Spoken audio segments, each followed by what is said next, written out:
Hello, everybody. Welcome to Purpose University and Happy New Year to you all. I hope you guys have had a beautiful 2025 and are looking forward into 2026 with you all, giving you more tips, more information, more strategies on what to do. But you see, this year I want us to do something completely different.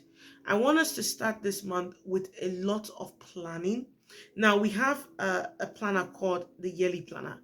And if you have not yet decided or planned what you're going to be doing for the year 2026, I think this is the time for you to take a moment and plan. So the videos we're going to have for this month, January, it's going to be towards the planner, and it will give you a bit of understanding in depth on what you're going to be doing for the year 2026. I advise you to download the copy. If you need a copy, just send us an email at purposeuniversity2@gmail.com and we will send you a copy of our yearly planner. It's very nice, it's very good, and it will help you, create a guideline for your year, right? You don't want to go into 2026 confused, right? So I want you to step into this year with more control, knowing what to do for the year. So we are going to talk a little bit about reflection, and from the title, you already know this is about reflection for progress. Now, for us to step into 2026, we can't do that, right? We can't do that with our own thinking. And that's why progress doesn't start with planning, it starts with reflection. If you ever want to progress into a next season, you have to reflect and ask yourself, what are the things that I didn't do and what are the things that I can do moving forward? So, if you do not review where you've been, you repeat what didn't work. And that's the reason why today we're going to be using reflection as a tool for moving forward and for forward movement. So I want you to ask yourself some questions. We're going to go really in depth into the planner, and that's the first thing in the planner. If you open the planner, you're going to see the I call it the three reflection questions that I'm going to ask you. You're going to ask yourself these questions really truly before you enter the year. What are the things that you need to do before you step into the year 2026 and start doing things for the year 2026? So the first question is, did you achieve everything you wanted this year? Now, with all honesty, this question kind of measures alignment, not perfection. It asks you, what are the things that you really truly wanted to achieve? Did you do them this year? If you did, celebrate it. If you didn't, well, write down the gaps. I didn't do this. I didn't achieve this. I did this. So you're going to ask yourself these three questions. What goals were completed, right? What goals did you think you feel you completed like fully? And then another question you can ask yourself is, what goals were partially completed? So you did half of it, but you didn't complete it. Like for example, for me, it was losing exercising. I did have a plan, and I don't know if you guys can see it over there, but some of the days I didn't really show up. I'll be honest with you. I did at least 80-90% of it, but uh, if I'm to be accurate, those 20% I did not do it. And I told myself this year I really want to be consistent and try my best to at least reduce that number. And even if I may not get it 100%, but at least do 90% complete and then 10% not complete, right? So ask yourself, did you partially complete it? Then ask yourself, what goals did you never start? And ask yourself why. This is important in asking yourself those reflection questions. What steps? So you ask yourself, what goals did I not even do at all? Like I did not even hear it. I did not even think about doing it at all.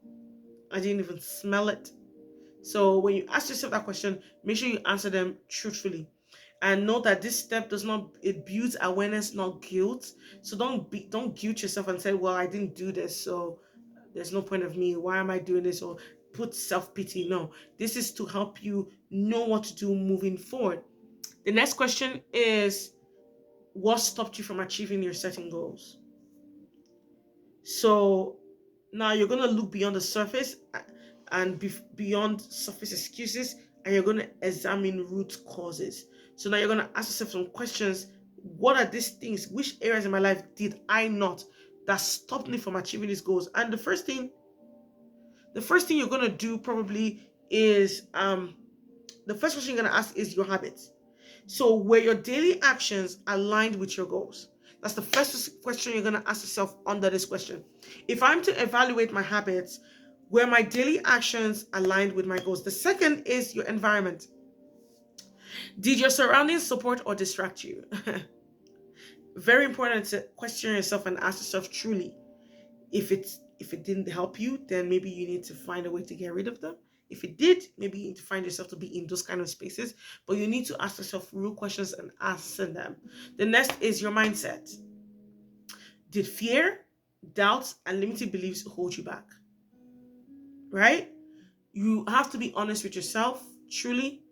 For me, I think one of the things I wanted to do last year was learn a piano or something, like a musical instrument, and I didn't do it, which I felt bad. But the reason why I didn't do it is because of my mindset. I was scared. And I limited myself. Well, who am I to learn a piano? I haven't learned a piano in a long time. How will I know if I'm going to be good at it? Can I do it? So I told myself this year, after doing this, I'm going to focus on doing what I need to do, right? The the another aspect you can do to check what stops you is your relationships. So did your cycle push you or did it pull you away? uh, it's very important to know the kind of relationships you have. I said that in this year, going into this year, we want to build relationships that are assets, not liability. And it's so important that you to evaluate your relationships in that way. Is this person an asset or are they a liability in my life? If they're a liability, then it's time for you to execute and remove it. And if they're an asset, it's time for you to also execute and keep it. So nourish it. So you have to ask yourself these questions: the relationships, did it help me or did it not help me? The next category to ask yourself what stopped you is discipline and consistency. Did you show up when motivation was low? Because the truth is, motivation will be low. But when you are true to yourself and you're disciplined, discipline will always will always surpass motivation. So ask yourself those questions. Then time management. Was your time intentional or reactive? Did you plan your time properly? The days you're going to do this, the days you're not going to do this. Were you just going with the flow? You can't go with the flow and achieve the results you want for your life. So those are questions you can ask yourself. The third question is, what can you do differently moving forward? And this is so important because growth requires adjustment. You cannot just reflect. You have to reflect, find out the root cause, and then find out what things you can do moving forward. So you can ask yourself, what habits must change? If my habits are not the best, like for example, sleeping late, I probably have to change that for me to be able to be more effective during the day. Maybe you can say what systems needs to be introduced. If I'm finding it hard to record videos, how can I schedule days for me to record my videos? Or how can I schedule a time for me to sleep better? What boundaries must be enforced? Very important. If you want to achieve a certain goals, you have to set boundaries. Boundaries in relationship, boundaries with yourself, boundaries if you're watching TV too long, which makes you sleep late, then maybe you have to tell yourself, maybe after a certain time, I can't watch TV. Or if you're eating too much, maybe say, okay, well, after this time, I don't eat. You have to set boundaries. And the last thing is, what support do you need this year? So these are some few things that you can try to do moving forward, and there are many more. So you have to evaluate and ask yourself, what support do you need this year moving forward? You understand? And this question turns reflection into strategy. It's not just only about, okay, these are the things that I didn't do. Now, okay, how can I move forward in accomplishing? One extra thing I'll give you is to track patterns and not just outcomes. Listen, we are an evidence of our patterns, not just outcomes. Outcomes are momentary, are the end solution. Patterns is what makes those end solution become. So if you are, let's say for example, you're not sleeping early, it's not a problem of, oh, not sleeping early. The problem is what is making you not sleep early. You've probably created a pattern of watching TV too late that makes you past your bedtime and then makes you not sleep early. Do you understand what I'm saying? So you have to focus really on this. This is so important for you to do.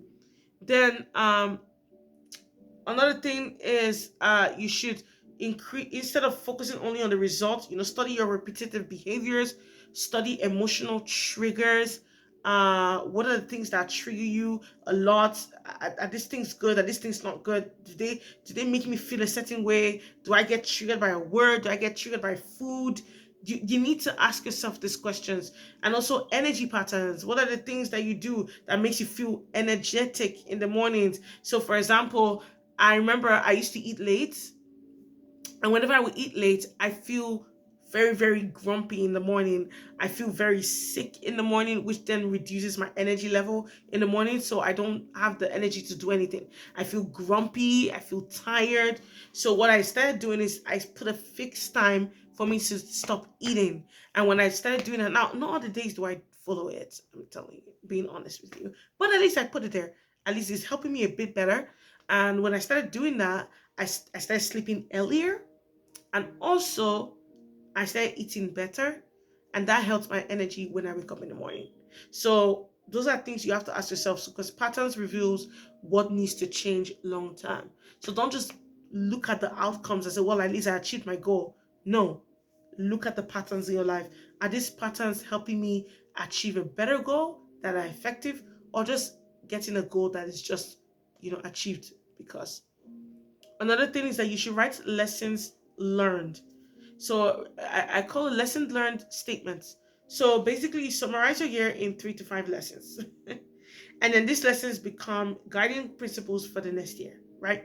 So you're going to write down these lessons and say, well, this year I did this year I didn't do that. Just write 3 to 5. If you want to write more, it's up to you.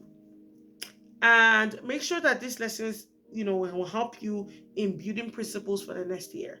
So the things you learned, the habits that helped change your life. For me, one of the most important thing for me was sleeping early. I can never forget that one. One of the lessons of 2025 was sleeping early. The benefits of sleeping early were very, very effective. Another thing for me was batch recording. Oh Lord, saved me a lot of time. Batch recording. So there's a few things. So you have to ask yourself so that you can move forward into the next season. So I want you to know that reflection isn't about looking back, it's about moving forward with wisdom. So as you've done a reflection on yourself, I want you to be able to, as you do the planners, really reflect on these questions. Ask yourself really, am I doing this to help myself, or am I not doing it to help myself? Because reflections are not bad. They help you build a better future. And I hope that this video was helpful, and I see you guys later for more tips. Bye.